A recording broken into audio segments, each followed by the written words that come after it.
March 25, 1983. A star-studded audience fills the Pasadena Civic Auditorium.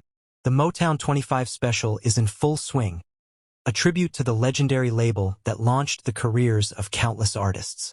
The energy is electric, but no one in that audience is prepared for what's about to happen next. Then the stage goes dark. A single spotlight appears.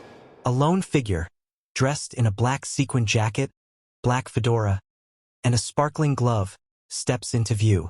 The unmistakable beat of Billie Jean kicks in. He moves with precision, his every motion calculated. But then, at the 3:38 mark, something happens that no one has ever seen before. It was as if gravity had ceased to exist. Michael Jackson seemed to glide backward effortlessly, defying logic. The crowd erupted. The world had just witnessed history. And yet, this legendary dance move wasn't born that night. It had a long hidden journey before reaching that stage. The Moonwalk's origins stretch back far before Michael Jackson. It didn't start in the 1980s, it was hidden in plain sight for decades. The earliest glimpses of this move can be found in the 1930s and 1940s. In 1955, a tap dancer named Bill Bailey performed what many believe to be the first true moonwalk on film.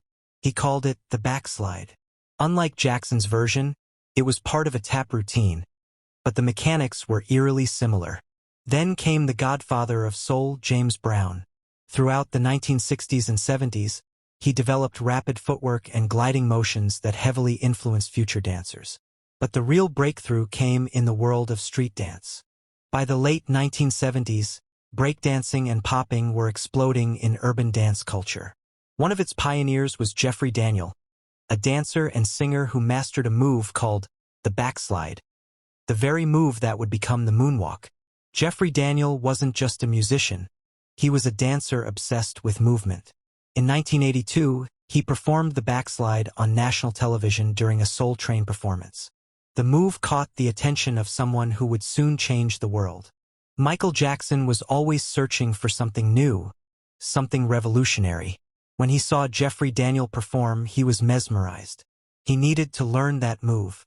Daniel was brought in to teach Michael the move, and what followed was weeks of relentless practice. Michael wasn't satisfied with just copying the backslide.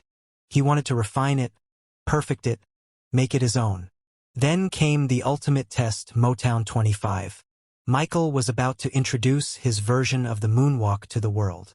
The night of March 25, 1983, arrived. But Michael wasn't confident. In fact, just before stepping on stage, he told his manager, "I don't know if they'll like it." But once the beat of Billie Jean started, everything changed. In just 3 seconds, the moonwalk became legendary. Phones rang across America. The media exploded. But Michael wasn't done. After Motown 25, the moonwalk became a Michael Jackson signature. He refined it for the Bad Tour, made it smoother in the Dangerous Tour, and even introduced new variations. The moonwalk was no longer just a dance move. It was magic, an illusion, a moment that defied physics. And it belonged to Michael. Though Michael Jackson left us in 2009, the moonwalk remains immortal. It's been copied, studied, and reinterpreted by generations of dancers. But no one has ever done it quite like him. The moonwalk wasn't just a dance. It was a symbol of perfection, of pushing limits, of daring to be different. And as long as music exists, Michael Jackson's feet will never stop gliding.